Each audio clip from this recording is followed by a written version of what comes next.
Both the Tempest Wave Pro and Rain Pro get subtle updates in these third versions. Dimensions stay roughly the same, with the Wave Pro at 15.85 by 8 inches and the Rain Pro at 16.5 by 7.25 inches. Both paddles feature a 5¼ inch grip length. The polymer honeycomb core is also shared on both paddles, as is the iced carbon fiber hitting surface. Both paddles feature a 14.3mm thickness and have an average weight around 7.8 ounces. As Mark and I on this playtest, now Mark, I typically prefer the squarer shaped paddles like this Wave Pro, but the Rain Pro, actually, I really enjoyed that one, especially when I was playing some singles or serving anything from the backcourt. I like the power that extended length gave me, whereas this one felt like a bit more control, even though the response from the core and the face felt pretty similar. What did you think? Wow, well, we did play a lot of singles and doubles together, swapping off with these paddles. I am amazed at how versatile they both are. I will agree that in some ways the Wave Pro was a little more control oriented. However, on serve, I felt like I was getting more pop. It just seems like the span of 8 inches across gives it a more substantial sweet spot. Other parts of the court, I did prefer the narrower, longer Tempest Rain Pro. Both very functional. I like the handle size. Typically I like a 4¼ but a 4⅛ worked out very well for me, and I don't use the two hands off the paddle, so overall it was just a great play test overall. These paddles are very functional regardless of play style or skill level. Yeah, the Wave Pro is the kind of paddle I like because it puts that contact point a little closer to my hand.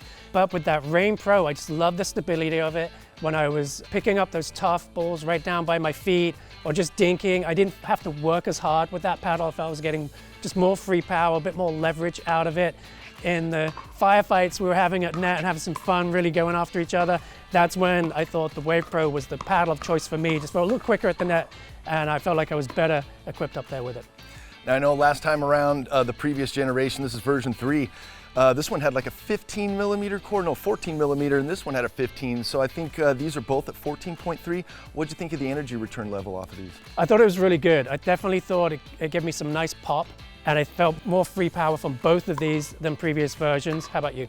I would agree. I know last time around, I believe this one had the Rain Pro had a 15mm core, and we were working with a straight 14mm core on the Wave Pro.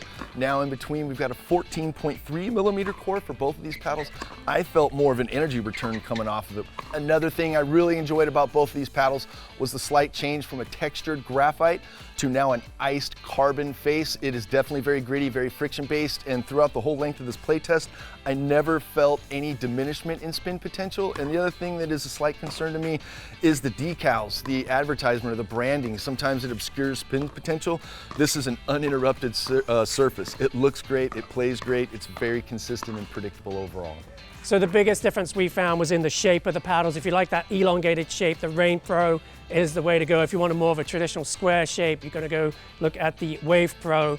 For more information on these Paddletek paddles or anything else pickleball related, be sure to head to totalpickleball.com.